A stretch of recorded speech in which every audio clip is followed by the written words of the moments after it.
پیش کر لیں جن کے اشارے پر ساری کائنات گردش کر رہی ہے۔ نگاہیں اٹھ جاتی ہیں تو مادی طاقتوں کو پسینہ آنے لگتا ہے، اور اگر کرۂ ارض پہ کھڑے ہو کر انگلی کا اشارہ فرما دیں تو ڈوبا ہوا سورج اپنی منزل سے پلٹ آتا ہے۔ آئیے اسی رسول اقدس کے عشق میں سرشار ہو کر دل لٹانے کی سعادتیں حاصل کریں، اور بلند آواز سے اپنی غلامی کا ثبوت دیتے ہوئے درود شریف کا نذرانہ پیش فرمانے پڑھیں بلند آواز سے اللہم صل علی سیدنا و مولانا محمد ماجد الجود والکرم وآلہ الکرام وابنہ الکریم وبارک وسلم صلاۃ و سلام علیک یا رسول اللہ صلی اللہ تعالی علیہ وسلم۔ آئیے کچھ عرض گزار ہونے سے پہلے ہمارے ایک صاحب نے کہا کہ حضرت 2 شعر کلام تاج الشریعہ کا ضرور پڑھیں۔ میں 2-3 شعر مقطع کے ساتھ میں پڑھتا ہوں، ملاحظہ کریں۔ مصطفیٰ ذات یکتا تو ہے، مصطفیٰ ذات یکتا تو ہے، مصطفیٰ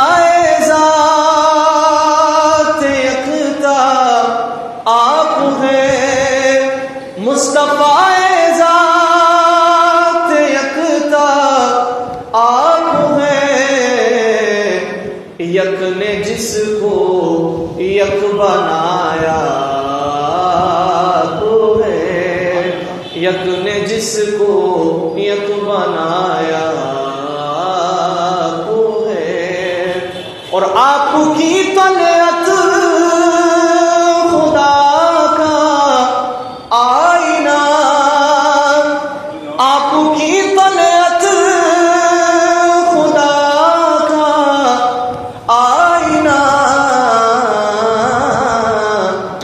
جس میں چمکے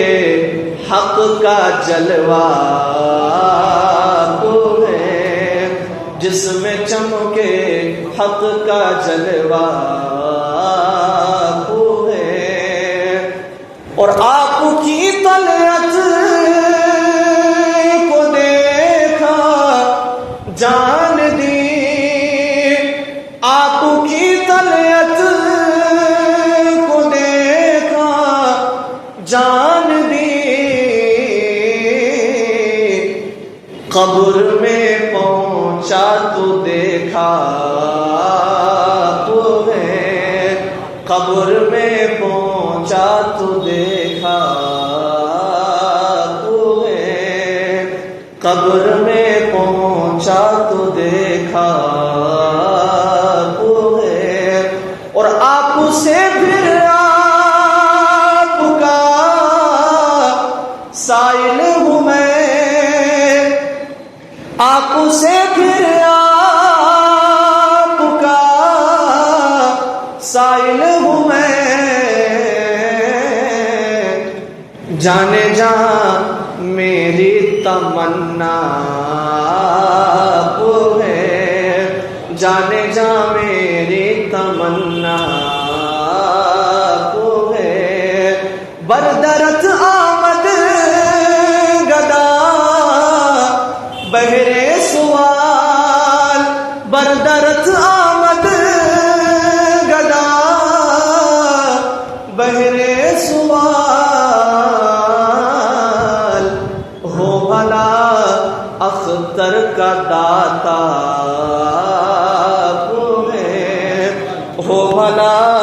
اختر کا داتا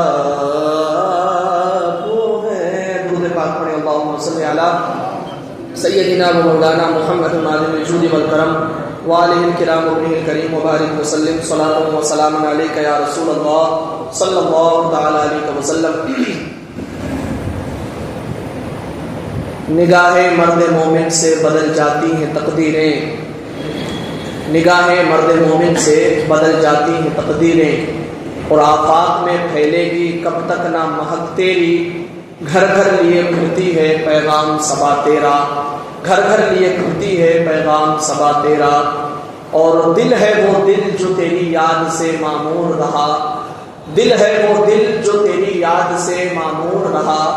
سر ہے وہ سر جو تیرے قدموں پہ قربان گیا، سر ہے وہ سر جو تیرے قدموں پہ قربان گیا۔ دوستان محترم و عزیزان ملت اسلامیہ، آج کا جو ہمارا موضوع ہے وہ 11ویں صدی کے مجدد امام ربانی مجدد الف ثانی رحمۃ اللہ تعالی علیہ اور دین اسلام۔ انشاءاللہ تبارک و تعالی وقت میں گنجائش رہی تو امام ربانی مجدد الف ثانی رحمۃ اللہ تعالی علیہ کی آمد کا منظر اور آپ نے جو باطل کے خلاف آوازیں اٹھائی اور آپ نے جو دین اسلام کی ترویج و اشاعت کی، اس تعلق سے اس سلسلے میں چند ضروری باتیں آپ حضرات کے گوش گزار کرنے کی کوشش کی جائے گی۔ دیکھیے، جہاں پر اچھا لگے سبحان اللہ ماشاء اللہ کہتے رہیں، اس لیے کہ یہ مبارک محفل ہے اور یہ مبارک جگہ ہے جہاں پر اللہ کے فرشتے بھی حاضر ہوا کرتے ہیں۔ ہماری کیا مجال، بلکہ جسے توفیق ہوتی ہے وہ اس جگہ پر اور ایسی محفلوں میں آیا کرتا ہے، اس لیے کہ اللہ تبارک و تعالی توفیق جسے دیتا ہے اور جسے چن لیتا ہے وہی ایسی محفلوں میں حاضر ہوتا ہے۔ تو اللہ کا لاکھ لاکھ شکر ہے کہ اللہ رب العزت نے ہمیں توفیق بخشی کہ ہم اور آپ نماز جمعہ ادا کرنے کے لیے رب ذوالجلال کے گھر میں حاضر و موجود ہیں۔ اللہ تبارک و تعالی ہماری حاضری کو اپنی بارگاہ میں قبول عطا فرمائے۔ دیکھیے، اللہ تبارک و تعالی قرآن پاک میں ارشاد فرماتا ہے وَذَكِّرْهُمْ بِأَيَّامِ اللَّهِ، انہیں اللہ کے دن یاد دلاؤ۔ یعنی اس کا مطلب یہ ہے کہ جن دنوں کو، جن ایام کو اللہ کے نیک بندوں سے نسبت ہو جاتی ہے، تاریخی نسبت ہو جاتی ہے، تو وہ دن بابرکت ہوا کرتا ہے اور وہ دن یاد رکھنے والا ہوتا ہے، وہ دن فضیلت والا دن ہوتا ہے۔ یہ جو ماہ سفر کا مہینہ ہے، اس میں بڑے بڑے علماء اکرام، بڑے بڑے اولیاء کا عرس ہے۔ انہی میں ایک نام 25 سفر المظفر کو جو ابھی گزرا، امام اہل سنت سیدی سرکار اعلیٰ حضرت رحمت اللہ تعالی علیہ کا عرس منایا جاتا ہے، اور اسی مبارک مہینے کے 28 تاریخ کو، 28 سفر المظفر کو امام ربانی مجدد الف ثانی رحمت اللہ تعالی علیہ کا عرس منایا جاتا ہے۔ ہندوستانی قوم علامہ فضل حق خیر آبادی رحمۃ اللہ تعالی علیہ اور علامہ کفایت علی کافی رحمۃ اللہ تعالی علیہ کے احسان کو فراموش نہیں کر سکتی، اور ان کو بھلایا جا نہیں سکتا۔ ان کو بھلا دینا، ایسے بزرگوں کو بھلا دینا جنہوں نے اپنے وطن کے لیے، اپنے ملک کے لیے، اپنی قوم کے لیے جنگیں لڑی، باطل کے خلاف آوازیں اٹھائی، ایسے بزرگان دین کو بھلا دینا یہ احسان فراموشی ہے۔ اور اس سے بھی بڑی احسان فراموشی یہ ہے کہ ان بزرگوں کو بھلا دیا جائے جنہوں نے دین اسلام کی بقا کے لیے اپنا کردار نبھایا ہے، جنہوں نے اسلام کو بچانے کے لیے، اسلام کی ترویج و اشاعت کے لیے اپنا کردار نبھایا ہے۔ آپ سوچ سکتے ہیں کہ اکبر جیسا بے دین قسم کا حکمران، جس کے دور میں معاذ اللہ رب العالمین یہ اعلان کیا جانے لگا کہ محمد صلی اللہ تعالی علیہ وسلم کا دین پرانا ہو گیا ہے، معاذ اللہ رب العالمین، اور اکبر بادشاہ کے زمانے میں جو کہ بے دین قسم کا حکمران تھا، اس بادشاہ کے زمانے میں یہ اعلان ہونے لگا اور یہ لوگوں کو بتایا جانے لگا کہ آج کے بعد آئندہ کوئی اپنے بچے کا نام محمد نہیں رکھے گا، معاذ اللہ رب العالمین۔ فور ایگزامپل، غلام محمد کوئی اپنے بچے کا نام نہیں رکھے گا، یا حضور علیہ السلام کی نسبت میں آپ کے نام کے ساتھ میں کوئی نام نہیں رکھے گا۔ ایسا عقیدہ پھیلایا جا رہا تھا۔ آپ سوچ سکتے ہیں کہ وہ کتنا پرفتن دور تھا، وہ کتنا مشکل دور تھا اسلام کے لیے، جب وقت کے حکمران اپنے اقتدار کے نشے میں اسلام کو مٹانے کے لیے ناپاک کوششیں کر رہے تھے، اسلام کو مٹانے کے لیے اپنی صاحب عقل دوڑا رہے تھے، اور اسلام کو مٹانے کے لیے ناپاک کوششیں کر رہے تھے۔ اور جس طرح ہر حکومت کو آپ دیکھیں، جس طرح ہر حکومت کو کچھ لالچی قسم کے مولانا مل جاتے ہیں اور کچھ لالچی قسم کے پیر مل جاتے ہیں، ایسے ہی اکبر بادشاہ کو بھی کچھ لالچی قسم کے مولانا بھی مل گئے تھے اور کچھ لالچی قسم کے پیر بھی مل گئے تھے۔ معاذ اللہ رب العالمین، اکبر بادشاہ کے زمانے میں یہ عقیدہ پھیلایا جا رہا تھا کہ محمد صلی اللہ تعالی علیہ وسلم کا دین پرانا ہو گیا ہے، اور اب یہاں یہ جو مسجد دکھ رہی ہے اس مسجد میں اذان کی کوئی ضرورت نہیں ہے، اس مسجد کو بند کرو۔ اور معاذ اللہ رب العالمین مسجدوں کو شراب خانے میں تبدیل کیا جا رہا تھا، اور اکبر کے زمانے میں یہ عقیدہ پھیلایا جا رہا تھا اور لوگوں کو یہ سوچ دی جا رہی تھی کہ اے لوگوں، جس طریقے سے ہندو لوگ، کافر لوگ گائے کو متبرک سمجھتے ہیں، اس کا پیشاب پیتے ہیں، تو اے مسلمانوں تم بھی کبھی کبھی پی لیا کرو تاکہ ہندو لوگ خوش ہو جایا کرے۔ اس طریقے سے ناپاک عقیدے اور ناپاک سوچ پھیلائے جا رہے تھے، مگر باطل کے خلاف اگر کوئی سر چڑھ کے بولا تھا، اگر کسی بندے نے، کسی مرد مجاہد نے باطل کے خلاف اپنی آواز کو بلند کیا تھا تو اس بندے کا نام امام ربانی مجدد الفیضانی رحمۃ اللہ تعالیٰ علیہ ہے۔ باطل کے خلاف جنہوں نے اپنی آواز کو اٹھایا تھا اس دور میں اتنے گندے عقیدے پھیلائے جا رہے تھے، مسلمان طرح طرح کے وہم و شک میں مبتلا ہوتا ہوا نظر آ رہا تھا۔ ایسے فتنوں اور پراگندہ ماحول میں اللہ تبارک و تعالیٰ کی عطا سے اس مرد قلندر نے ایسی آوازیں بلند کی، ایسی آوازیں بلند کی کہ پھر زمانے نے دیکھا کہ اللہ تبارک و تعالیٰ نے اس مرد مجاہد کے ذریعے، اس مرد قلندر کے ذریعے کس طریقے سے دین کا کام لیا اور کس طریقے سے دین کو عروج بخشا۔ محترم احبہ، امام ربانی مجدد الفیضانی رحمۃ اللہ تعالیٰ علیہ یہ جانتے تھے کہ میں یہ جو آواز اٹھا رہا ہوں تو میرے ساتھ کچھ بھی ہو سکتا ہے، لوگ مجھے گالیاں بھی دے سکتے ہیں اور لوگ مجھے قتل بھی کر سکتے ہیں، لیکن یاد رکھیں اور اس بات کو اپنے ذہن میں بسا لیں کہ جو اللہ والے ہوتے ہیں وہ کسی دنیا دار سے نہیں ڈرتے ہیں، بلکہ وہ اپنے صرف اور صرف پروردگار سے ڈرا کرتے ہیں، دنیا والوں سے وہ نہیں ڈرا کرتے ہیں۔ اور ایسے لوگوں کے لیے قرآن پاک ببانگ دہل اعلان کرتا ہے کہ اللہ کے جو اولیاء ہوتے ہیں، اللہ کے جو نیک بندے ہوتے ہیں، وہ کسی صاحب دنیا دار سے نہیں ڈرتے ہیں، بلکہ ڈرتے ہیں تو صرف اور صرف اپنے پروردگار سے ڈرتے ہیں۔ اور اس ڈرنے کا صلہ بندے کو یہ ملتا ہے کہ جو اللہ تبارک و تعالیٰ سے ڈر جاتا ہے پھر ساری دنیا، ساری قومیں اس بندے سے ڈرنے لگتی ہے۔ وہ بندہ اگر صرف ایک آواز اٹھانے لگ جاتا ہے، وہ بندہ، وہ مرد قلندر اگر صرف ایک آواز اٹھا دے تو ساری دنیا اس بندے کی آواز پر لبیک کہنے کے لیے تیار ہو جاتی ہے۔ محترم احبہ، اللہ تبارک و تعالیٰ قرآن پاک میں ارشاد فرماتا ہے انما یخشی اللہ من عبادہ العلماء، یعنی اللہ سے ڈرنے والے اللہ کے وہ بندے ہیں، اللہ کے وہ بندے ہیں جنہیں اللہ تبارک و تعالیٰ نے علم عطا فرمایا ہے۔ وہ یعنی جس بندے کے اندر جتنا زیادہ علم ہوگا وہ بندہ اپنے رب سے اتنا ہی ڈرے گا۔ اور یہ کوئی ہوا میں تیر نہیں مار رہا ہوں میں، اللہ تبارک و تعالیٰ کا قرآن اعلان کرتا ہے انما یخشی اللہ من عبادہ العلماء، کہ اللہ سے ڈرنے والے اللہ کے بندوں میں صرف وہ بندے ہیں جن کے پاس اللہ تبارک و تعالیٰ نے علم کی دولت سے، جن بندوں کو اللہ تبارک و تعالیٰ نے نوازا ہے وہی صرف اور صرف اللہ تبارک و تعالیٰ سے ڈرتے ہیں۔ عزیزان ملت اسلامی، آپ دیکھیں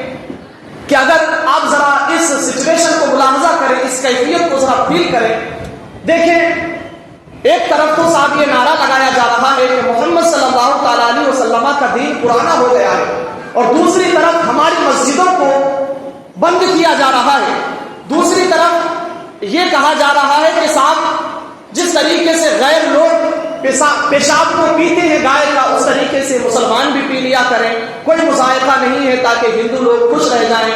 صاحب ایسا کریں۔ اور ہماری مسجدوں کو تالا لگایا جا رہا تھا، مسجدوں کو شراب کھانے میں بدلا جا رہا تھا، تو ذرا غور کریں، ایک مرد قلندر ہے جو آواز اٹھاتا ہے، اور ذرا سوچیں کہ اے لوگوں، نماز پڑھنا تو بہت آسان ہے، روزہ رکھنا تو بہت آسان ہے، حج کرنا بہت آسان ہے، لیکن اپنے دین کو بچا لینا یہ بڑا مشکل کام ہے۔ ایسے وقت میں جو دین کو بچا لے اس سے بڑا مجاہد اور اس سے بڑا مرد قلندر میں سمجھتا ہوں کہ کوئی بھی نہیں ہے۔ اور یہ فتنوں کا دور ہے میرے عزیزوں، اپنے ایمان و عقیدے کی حفاظت کے ساتھ چلے۔ اگر ہمارا ایمان مضبوط ہوگا تو انشاءاللہ ہمیں یہاں بھی شرمندگی نہیں ہوگی اور ہمیں وہاں بھی شرمندگی نہیں ہوگی، لیکن اگر ہمارا ایمان کمزور رہا، ہمارے عقیدے ٹھیک نہیں رہے، تو پھر جان لے کہ ہمارے ساتھ یہاں بھی پسماندگی کا معاملہ ہوگا اور وہاں بھی پسماندگی کا معاملہ ہوگا۔ محترم احبا، اللہ تبارک و تعالی نے یہ جو قدرت نے بر صغیر کو یہ جو ہیرے عطا فرمائے ہیں، آپ دیکھیں ذرا، 25 صفر کو امام اہل سنت اور 28 صفر المظفر کو مجدد الفسانی رحمۃ اللہ تعالی علیہ، یہ تو اللہ تبارک و تعالی ہی جانتا ہے کہ قدرت نے بر صغیر کو یہ جو ہیرے عطا فرمائے ہیں کس طریقے سے ان دونوں میں ذہنی طور پر اور شریعت کے کئی معاملوں میں مطابقت عطا فرما دی۔ آپ دیکھیں 971 ہجری میں مجدد الفسانی رحمۃ اللہ تعالی علیہ کی ولادت ہوتی ہے، اور کمال کی بات ہے کہ شوال کے مہینے میں ہوتی ہے، اور پھر صدیوں کے بعد 14ویں صدی میں، بلکہ یوں کہہ لیجئے کہ 1272 ہجری میں امام اہل سنت امام احمد رضا فاضل بریلوی رحمۃ اللہ تعالی علیہ کی ولادت ہوتی ہے۔ ان کی ولادت بھی شوال کے مہینے میں ہوتی ہے اور ان کی ولادت بھی شوال کے مہینے میں ہوتی ہے۔ ایک کا نام ہے شیخ احمد اور ایک کا نام ہے امام احمد۔ اللہ تبارک و تعالیٰ نے اپنے دین کے اس مجدد کو اور تمام مجددین کو وہ مرتبہ عطا فرمایا کہ وہ سوائے اللہ تبارک و تعالیٰ کے کسی سے نہیں ڈرتے ہیں اور دین کی ترویج و اشاعت کے لیے ہمہ وقت تیار رہتے ہیں۔ عزیزان ملت اسلامیہ،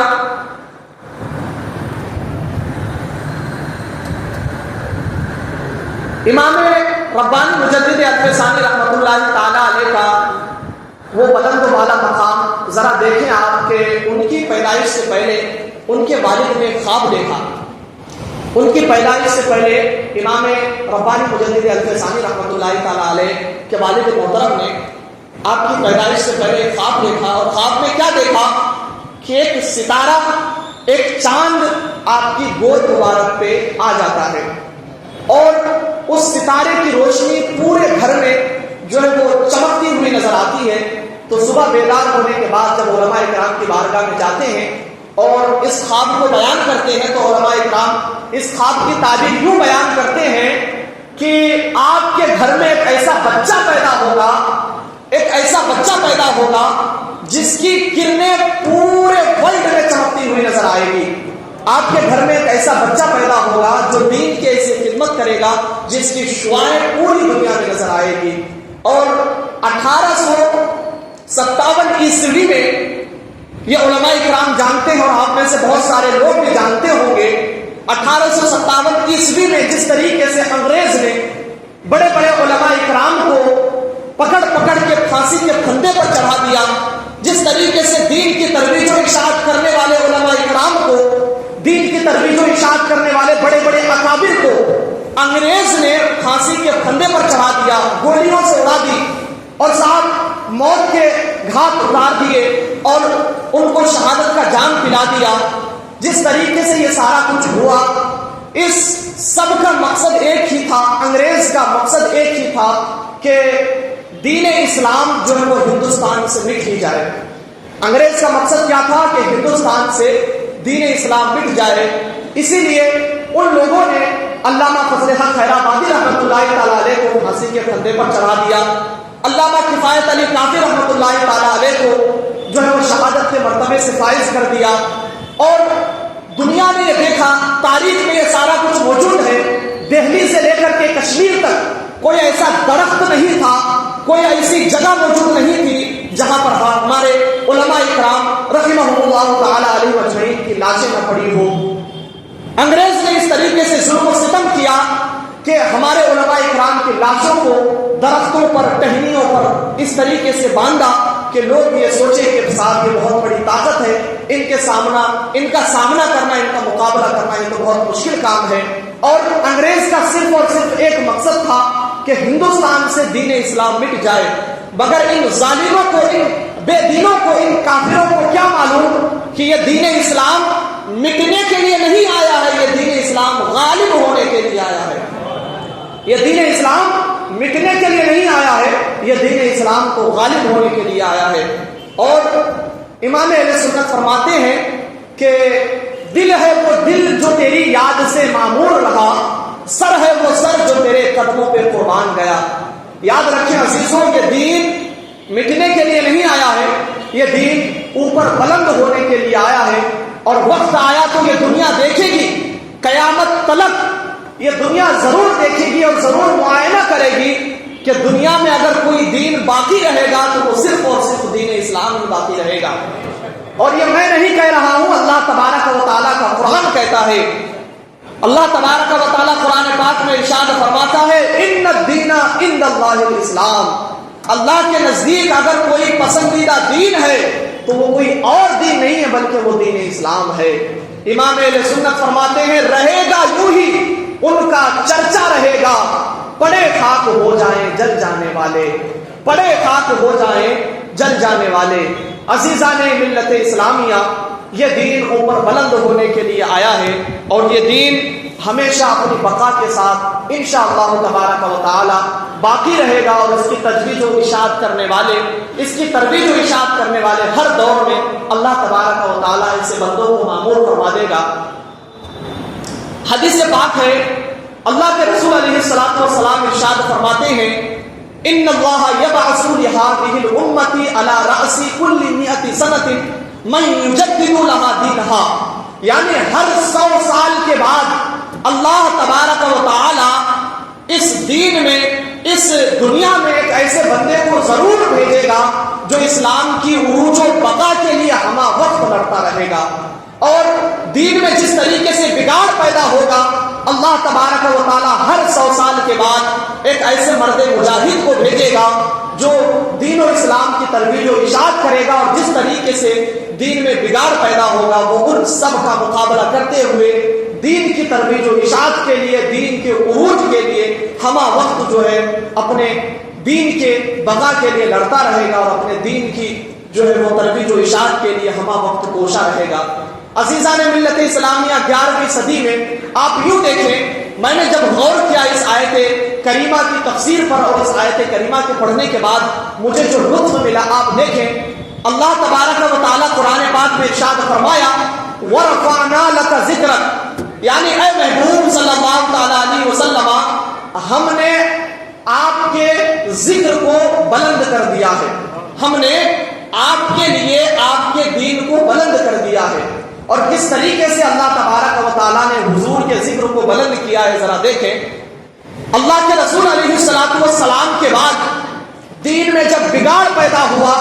تو اللہ تبارک و تعالیٰ نے حضرت ابوبکر صدیق رضی اللہ تعالیٰ عنہ جیسا مرد قلندر اس دین کو، اس امت کو جو ہے وہ تحفے میں عطا فرمایا۔ پھر جب حضرت ابوبکر صدیق رضی اللہ تعالیٰ عنہ چلے گئے تو پھر اللہ تبارک و تعالیٰ نے حضرت عمر فاروق جیسا دلیر شخص جو ہے تحفے میں امت کو دیا۔ پھر حضرت عثمان غنی رضی اللہ تعالیٰ عنہ آئے، پھر حضرت مولا علی شیر خدا آئے، حضرت مولا معاویہ رضی اللہ تعالیٰ عنہ، تمام صحابہ اکرام، اہل بیت اطہار رضوان اللہ تعالیٰ علیہ مجمعین، غوث اعظم رضی اللہ تعالیٰ عنہ، سلسلہ بسلسلہ دیکھ لیجئے۔ اور جب دین میں بگاڑ زیادہ پیدا ہوا، اللہ تبارک و تعالیٰ نے حضرت امام حسین رضی اللہ تعالیٰ عنہ کو دین کی ترویج و اشاعت کے لیے چن لیا۔ اور جب سلسلہ بسلسلہ دیکھیے، صدی بصدی دین میں جب بگاڑ زیادہ ہی پیدا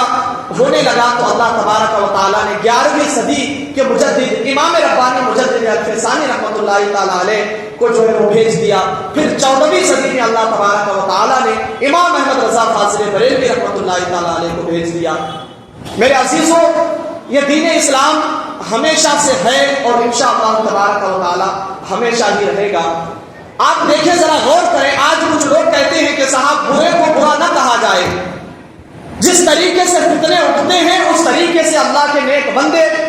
اپنی آواز کو بلند کرتے ہیں اور باطل کے خلاف اپنی آواز کو اٹھاتے ہیں، اور وہ کسی دنیا دار سے نہیں ڈرتے ہیں تو صرف اللہ تبارک و تعالیٰ سے ڈرتے ہیں۔ آج کچھ لوگ کہتے ہیں برے کو برا نہ کہیں، تو آپ ذرا سوچیں کہ اگر آپ یہ کہہ رہے ہیں کہ برے کو برا نہ کہو تو آپ تو قرآن پاک کا انکار کر رہے ہیں۔ وہ کس طریقے سے؟ آپ دیکھیں، قرآن پاک نے خود کہا قل یا ایھا الکافرون، اے محبوب آپ فرما دیجئے اے کافرو لا اعبد ما تعبدون، لا اعبد ما تعبدون، میں اس کی عبادت نہیں کرتا اے کافرو جس کی تم عبادت کرتے ہو۔ اور اگر ایسی ہی بات ہے کہ برے کو برا نہ کہا جائے تو پھر اللہ کے رسول علیہ الصلوۃ والسلام نے جمعے کے خطبے میں مسجد سے ایسے منافقوں کو جو دین کو مٹانے کے لیے دین میں بگاڑ پیدا کرنے کی کوششیں کر رہے تھے، اللہ کے رسول علیہ السلام نے نام لے کر کے ان منافقوں کو مسجد سے باہر کیا تھا۔ نام لے کر کے ایسے منافقوں کو اللہ کے رسول علیہ السلام نے مسجد سے باہر کیا تھا۔ اور آپ کہتے ہیں کہ برے کو برا نہ کہا جائے۔ کسی شاعر نے یوں کہا تھا کہ کہتے ہو کہ برے کو برا نہ کہا جائے، آقا کے دشمنوں سے محبت نہ کیجیے۔ وہ اس طریقے سے شعر ہے، کسی شاعر نے کہا تھا آقا کے دشمنوں سے محبت نہ کیجیے، گر کیجیے تو خواہش جنت نہ کیجیے۔ آقا کے دشمنوں سے محبت نہ کیجیے، گر کیجیے تو خواہش جنت نہ کیجیے۔ اور کہتے ہو کہ برے کو برا نہ کہیں تو پھر تبت یدا کی آپ تلاوت نہ کیجیے، تبت یدا کی آپ تلاوت نہ کیجیے۔ برے کو برا کہنا تو یہ قرآن کا طرز عمل ہے، اور صاحب آپ کہتے ہیں کہ برے کو برا نہ کہا جائے، جو جیسا چل رہا ہے ویسا چلنے دیجیے۔ اگر ہم بھی ایسا کرنے لگ جائیں تو پھر دین کے خلاف آواز کون اٹھائے گا؟ دین کے خلاف جو آوازیں اٹھا رہے ہیں پھر ان کے خلاف آوازیں کون اٹھائے گا؟ دین کی بقا کے لیے، دین کی ترویج و اشاعت کے لیے آوازیں کون اٹھائے گا؟ یہ علماء ہی تو ہیں جن کے بارے میں اللہ تبارک و تعالیٰ نے فرمایا انما یخشی اللہ من عبادہ العلماء، اللہ سے ڈرنے والے یہ علماء ہی ہیں، اور اپنے دین کی حفاظت کے لیے ہمہ وقت تیار رہنے والے کوئی اور نہیں بلکہ یہ علماء ہی ہیں، اور یہ اولیاء کرام ہی ہیں جن کو اللہ تبارک و تعالیٰ نے ہر صدی میں باقی رکھا، ہر دور میں باقی رکھا۔ اس امت پر بڑے کٹھن حالات آئے، بڑے صاحب برے وقت بھی آئے، لیکن اللہ تبارک و تعالیٰ نے اس امت کو ہمیشہ سے، اس امت پر اللہ تبارک و تعالیٰ نے ایسے بندوں کو باقی رکھا، ایسے اولیاء کرام کو باقی رکھا جو دین اسلام کی ترویج و اشاعت کرتا رہے۔ آج صاحب ایک جماعت ہے، ایک طبقہ ہے جو یہ کہتا ہے، آپ اس سے پہلے ایک بات سن لیں کہ نبی پاک صلی اللہ تعالیٰ علیہ وسلم نے جو تعلیمات امت کو دی، اور نبی پاک علیہ السلام سے جو تعلیمات صحابہ اکرام نے لی، اور نبی پاک علیہ السلام نے جو شریعت تشکیل دی، ان تعلیمات کو اور ان معاملات کو امت تک، قیامت تک اب پہنچانے کے لیے کوئی دوسرا نبی نہیں آنے والا۔ اب کوئی ہمارے نبی صلی اللہ تعالیٰ علیہ وسلم کے بعد قیامت تک کوئی نبی تشریف نہیں لانے والا، بلکہ ان تعلیمات کو اگر امت تک کوئی پہنچانے والی ذات ہے تو وہ کسی اور کی ذات نہیں ہے، بلکہ وہ علماء کرام کی ذات ہے، وہ اولیاء کرام کی ذات ہے، وہ صوفیاء کرام کی ذات ہے۔ اور اسی لیے تو حدیث پاک میں بھی ہے لا یؤمن احدکم حتی اکون احب الیہ من والدہ وولدہ والناس اجمعین۔ میرے آقا علیہ السلام نے ارشاد فرمایا کہ تم میں سے کوئی اس وقت تک کامل مومن نہیں ہو سکتا جب تک کہ وہ اپنے تمام لوگوں سے زیادہ، اپنے ماں باپ سے بھی زیادہ، اور اپنے بچوں سے بھی زیادہ، اور اپنے تمام خاندان رشتہ داروں سے زیادہ مجھ سے محبت نہ کر لے، تب تک وہ کامل مومن نہیں ہو سکتا، تب تک وہ کامل مومن نہیں ہو سکتا۔ ہم اگر حضور علیہ السلام کے دشمنوں کے ساتھ میں، ہم اگر اللہ کے رسول علیہ السلام کے شان میں گستاخی کرنے والوں کے ساتھ میں ہاتھ ملاتے ہیں تو پھر ذرا سوچیں ہمارا ایمان کس درجے کا ہے، ذرا سوچیں ہمارا ایمان کس درجے کا ہے۔ ہم اگر اللہ کے رسول علیہ السلام کے دشمنوں کے ساتھ ہاتھ ملا لیتے ہیں اور ہم عاشق رسول ہونے کا دعویٰ کرتے ہیں تو پھر ذرا سوچیں کہ ہم کس قدر عاشق رسول ہیں، اور ہم اپنے عشق میں، اپنے دعوے میں جھوٹے کہلائے جائیں گے یا نہیں کہلائے جائیں گے۔ اگر آپ عاشق ہیں، عاشق ہونے کا دعویٰ کرتے ہیں تو آپ کا عشق محبوب کی اطاعت کی چوکھٹ میں آپ کو کیوں نہیں لے کر کے آتا؟ عاشق ہونا کوئی آسان بات نہیں ہے، عاشق ہونا کوئی آسان بات نہیں ہے، عاشق ہونے کے لیے قربانیاں دینی پڑتی ہے۔ اور آپ کو ساتھ تھوڑی سی جو ہے وہ خاندان کے چکر میں یا رشتہ دار کے چکر میں نبی کریم علیہ السلام کے گستاخوں کے ساتھ میں ہاتھ ملا رہے ہیں، نبی کریم علیہ السلام کے گستاخوں کو سلام کر رہے ہیں، ان سے کلام کر رہے ہیں۔ یہ کس قدر منافقت ہے، یہ کس قدر منافقت ہے، ذرا سوچیں۔ یہ منافقت نہیں ہے تو اور کیا ہے؟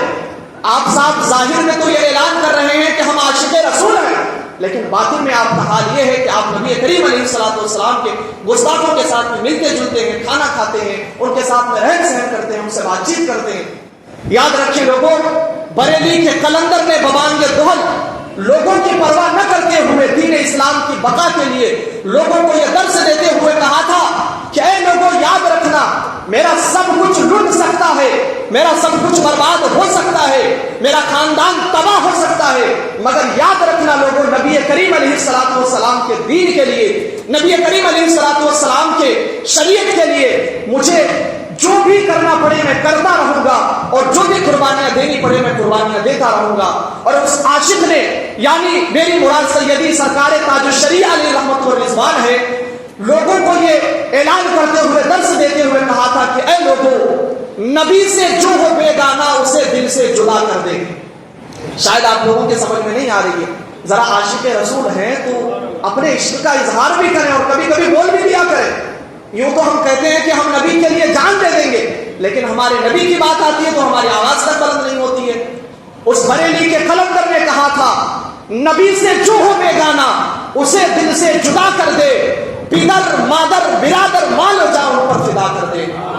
پدر مادر برادر مال و جان ان پر فدا کر دے۔ یاد رکھیے لوگوں، ایمان سے بڑھ کر کے کوئی چیز نہیں ہے، اور اللہ کا لاکھ لاکھ شکر و احسان ہے کہ اللہ تبارک و تعالیٰ نے ہمیں اسلام، دین اسلام میں پیدا کیا، اور دین اسلام کی دولت سے ہم سبوں کو مالا مال کیا، اور الحمدللہ اب تک وہ دولت ہمارے پاس موجود ہے۔ اب ضرورت ہے تو اس دولت کی قدر کرنے کی ضرورت ہے۔ اگر ہم اس کی قدر نہ کریں، اگر ہم اس کی فکر نہ کریں تو وہ دن دور نہیں ہے کہ شاید کہ وہ دولت ہم سے چلا جائے۔ اگر ہم اس طریقے کے ماحول میں رہنے لگے، اس طریقے کی باتیں کرنے لگے، اس طریقے سے گستاخوں کے ساتھ میں میل جول رکھیں، اس طریقے سے گستاخوں کو سلام کلام کرتے رہیں، ان سے بات چیت کرتے رہیں، رشتہ داریاں جوڑتا پھریں۔ میرے آقا علیہ الصلوۃ والسلام نے ارشاد فرمایا تھا کہ قیامت تک ایک وقت ایسا آئے گا کہ لوگ شام کو مومن ہوں گے اور صبح ہوتے ہی اپنا ایمان کھو بیٹھیں گے۔ اور اللہ کے رسول علیہ الصلوۃ والسلام نے ارشاد فرمایا تھا کہ قیامت تک ایک وقت ایسا آئے گا کہ لوگ صبح کو تو مومن ہوں گے، شام ہوتے ہی اپنا ایمان کھو بیٹھیں گے، کافر ہو جائیں گے۔ یاد رکھیے لوگوں، دین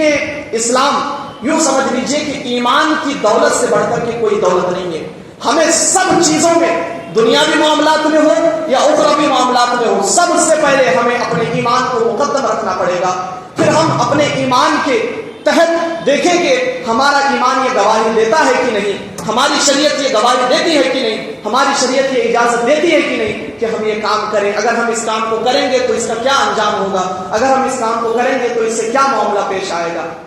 یاد رکھیں لوگوں، ایمان کی حفاظت کرنا اس دور میں سب سے بڑی کامیابی ہے، اور دین کے لٹیرے آج گھر گھر گھوم رہے ہیں، جگہ جگہ گھوم رہے ہیں، راستے میں لوگوں کو پکڑ پکڑ کے ان کا ایمان خراب کرنے کی ناپاک کوششیں کر رہے ہیں۔ یاد رکھیں لوگوں،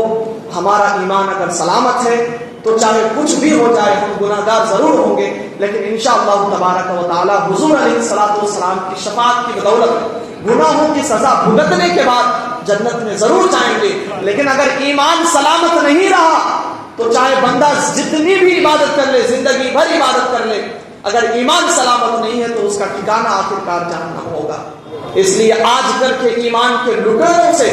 اپنا ایمان بچائے رکھیں، اپنا عقیدہ بچائے رکھیں، ورنہ پھر بہت بڑی طوفان کے آنے کا انتظار کریں اور اپنا ایمان جو ہے ہم اور آپ کھو بیٹھیں گے۔ ایسا وقت بہت جلد آنے والا ہے، اس لیے اپنے علماء سے رابطے میں رہیں، اور کوئی بھی معاملہ پیش آئے یا پھر کوئی غیر قوم کا آدمی یا پھر کوئی غیر مذہب کا، باطل مذہب کا آدمی اگر آپ کے عقیدے کو خراب کرنے کی بات کرے یا آپ سے کچھ پوچھے تو فوراً اپنے علماء سے رابطہ کریں کہ صاحب مجھے تو نہیں آتا ہے لیکن میں اپنے عالم صاحب سے پوچھ کر کے آپ کو جواب دوں گا۔ اور ہمارے زندگی کا مقصد صرف اور صرف ایک ہی ہے، رہے گا یوں ہی، ان کا چرچا رہے گا، پڑے خاک ہو جائیں جل جانے والے، اور مٹ گئے مٹتے ہیں مٹ جائیں گے آدھا تیرے۔ اس دین کو مٹانے والے